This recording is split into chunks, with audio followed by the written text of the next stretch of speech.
Everyone, Miss Andronicus here, and today we're looking at factors. So a factor is a number that can divide another number evenly with no remainders. Okay, so it has to be even with no remainders. Let's have a look at what that even means. So here's an example.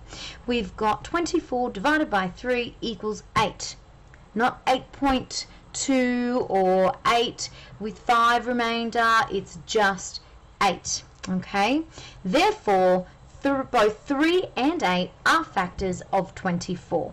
Okay, generally when we have a question like this, list the factors of 24, a little bit of a help for us when we're working that out is to list them in numerical order. So if I was answering this question, I would say, okay, factors always have 1 and the number itself. So you start with that. Start with 1 and 24. Okay? So every single number always has 1 and the number itself. In this case, we are using 24. So we're listing those factors. So here we go in between, separated by commas. We say, okay, it's even, so we definitely know 2 must be a factor.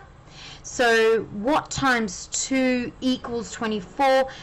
That must be 12. Alright, keep going. 3. Can you divide 24 by 3? Well, up here we said we could. So that means 3 is definitely a factor. 3 times what equals 24? We know that's 8. Any other factors? Keep going. 4. Can 24 be divided by 4? Yes, it can be. And what is its partner factor, I guess you could say? It's pair, and that would be 6. Okay, 5 is not, it's not divisible by 5, and then you've met with the other number. So these are all the factors of 24. So therefore 24 has 1, 2, 3, 4, 5, 6, 7, 8 factors. Another way you could answer that question is by using what we call the double and halving technique. Okay, so the double and halving technique is like this. It certainly helps when you've got an even number already that you're trying to find the factors of. So let's start with, we always start with 1 and 24. If we were doing the doubling and halving technique, double 1 makes 2, halve 24 is 12, double 2 makes 4, halve 12 makes 6. Okay, and then they meet in the middle.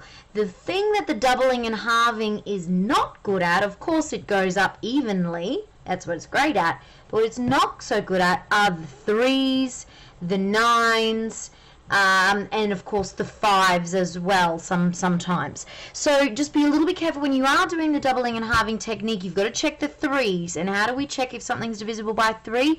You take the number itself, add the digits up. So in this case we go 2 plus 4 equals 6. Is 6 a number divisible by 3? Yes, it is. Much easier to calculate. So we know that it is divisible by 3. What times 3?